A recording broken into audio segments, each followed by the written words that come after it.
एक दिन हजरत यूसुफ अलैहिस्सलाम रास्ते से गुजर रहे थे जब उन्होंने एक नौजवान को देखा जो कुएं के पास बैठा रो रहा था। उसकी हालत गंदी थी, कपड़े फटे हुए थे और चेहरे पर तकलीफ साफ दिख रही थी। हजरत यूसुफ अलैहिस्सलाम उसके पास गए और पूछा, क्या हुआ है भाई?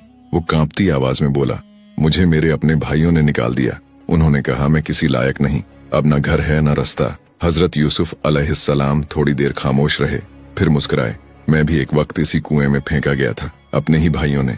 लड़का चौंक गया। हजरत यूसुफ अलैहिस्सलाम ने अपना रुमाल उसे दिया। हाँ, मगर उस कुएं ने मुझे गिराने के लिए नहीं, उठाने के लिए पकड़ा था।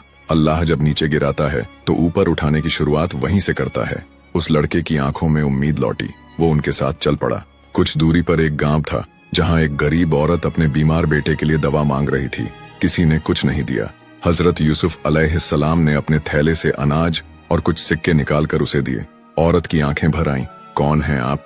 हजरत यूसुफ अलैहिस्सलाम बोले, मैं वही हूँ जिसे लोगों ने छोड़ा, लेकिन अल्लाह ने थाम लिया। थोड़ी दूर चलकर वो एक बगीचे के पास पहुंचे। वहां एक आदमी पेड़ काट रहा था और थक कर बैठ गया। वो कह रहा था, मेरा रोजगार खत्म हो गया, अब मैं क्या करूं? हजरत यूसुफ अलैहिस्सलाम ने एक बीज निकाला, उसे उस आदमी के हाथ में दिया और कहा, जो बीज जमीन में जाता है वही फल बनता है, गिरने से डरो मत, मेहनत फिर लौटती है। शाम होते होते उनके साथ वो नौजवान, वो गरीब औरत और वो मेहनतकश आदमी सब मुस्कुराने लगे। हजरत यूसुफ अलैहिस्सलाम ने उन्हें कुरान की एक आयत सुनाई, अल्लाह जिस पर चाहे रहमत करता है और जिसे चाहे ऊंचा कर देता है।